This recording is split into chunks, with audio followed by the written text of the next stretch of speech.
Assalamualaikum warahmatullahi wabarakatuh. Perkenalkan, saya Afifah Devriani, NIM 18000005246, Program Studi Pendidikan Guru Sekolah Dasar, Fakultas Keguruan dan Ilmu Pendidikan Universitas Ahmad Dahlan Yogyakarta. Di sini, saya akan mengulas materi 1, Hizbul Wathon, yaitu pengertian dan sejarah Hizbul Wathon. Sebelumnya, saya akan menjelaskan mengapa perlu diadakannya orientasi tentang kepanduan Hizbul Wathon. Karena sebagai seorang pemimpin Hizbul Wathon, harus mengenal lebih dalam tentang apa itu kepanduan Hizbul Wathon. Kepanduan adalah proses pendidikan yang menyenangkan di bawah anggota dewasa, dan kegiatannya dilakukan di luar lingkungan pendidikan keluarga dan di luar lingkungan pendidikan sekolah dengan menggunakan prinsip dan metode kepanduan. Selanjutnya, sifat kepanduan Hizbul Wathon ada 3. Yang pertama, nasional, yang kedua, internasional, dan yang ketiga, universal. Selanjutnya, fungsi kepanduan Hizbul Wathon. Fungsi kepanduan Hizbul Wathon ada 3. Yang pertama, kegiatan yang menarik bagi peserta didik. Yang kedua, kewajiban dan pengabdian bagi anggota dewasa. Yang ketiga, sebagai alat bagi persyarikatan dan masyarakat. Anggota Hizbul Wathon. Anggota Hizbul Wathon ada 2, yaitu anggota muda yang dikelompokkan menurut usia atau umur. Anggota muda dibagi menjadi 4. Usia 7-10 tahun dinamakan pandu atfal. Usia 11-15 tahun dinamakan pandu pengenal. Usia 15-20 tahun dinamakan pandu penghela. Dan usia 21 tahun sampai 25 tahun serta belum menikah dinamakan pandu penuntun. Selanjutnya, anggota dewasa. Anggota dewasa adalah anggota yang usianya 25 tahun ke atas atau sudah menikah. Anggota dewasa ini biasanya menjadi pemimpin atau pelatih. Berdirinya Hizbul Wathon.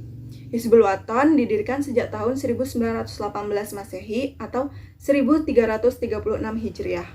Kepanduan Hizbul Wathon yang pernah dilebur menjadi pramuka dibangkitkan kembali pada tanggal 18 November 1999 Hijriah yang bertepatan dengan tanggal 10 Sya'ban 1420 Hijriah.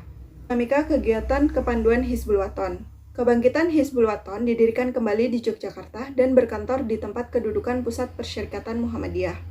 Anggota Hizbul Wathon dihimpun dalam satuan kelompok yang mana qabilah. Hizbul Wathon dapat berdiri di seluruh wilayah Indonesia. Kegiatan-kegiatan pandu Hizbul Wathon itu ada 3. Yang pertama, menyiapkan dan membina anak, remaja, dan pemuda yang memiliki akidah, mental, dan fisik, berilmu dan berteknologi, serta berakhlakul karimah. Tujuannya untuk terwujudnya pribadi muslim. Yang kedua, melaksanakan kegiatan secara luas atau di luar ruangan, di alam bebas dengan materi menyesuaikan dengan usia peserta didik. Yang ketiga, secara organisatoris tidak berpolitik atau non-politik. Selanjutnya, sejarah singkat kepanduan Hizbul Wathon. Kepanduan di dunia diciptakan oleh Baden-Powell pada tahun 1907 di Inggris. Pada tahun 1912, tokoh kepanduan Belanda atau NPO ke Indonesia mendirikan cabang NPO. Pada tahun 1914, berubah namanya menjadi NIPV. Pada tahun 1916, Sri Paduka Mangkunegara VII di Surakarta mendirikan kepanduan JPO atau Javanese Pathfinder Organization. Disusul dengan Pangeran Suyobroto dari Kesunanan dengan panduan Taruna Kembang.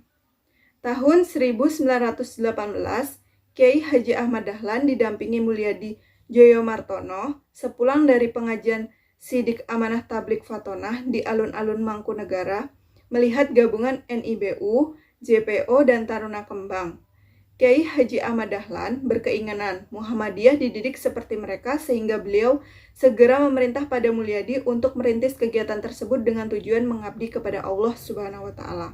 Lalu, Mulyadi mengumpulkan pemuda-pemuda Muhammadiyah dan melakukan latihan di halaman Masjid Agung Solo menggunakan seragam seadanya. Setelah sampai di Jogja, Kiai Haji Ahmad Dahlan menunjuk beberapa guru, yaitu Bapak Somodirjo, Bapak Sirat, dan Sarbini.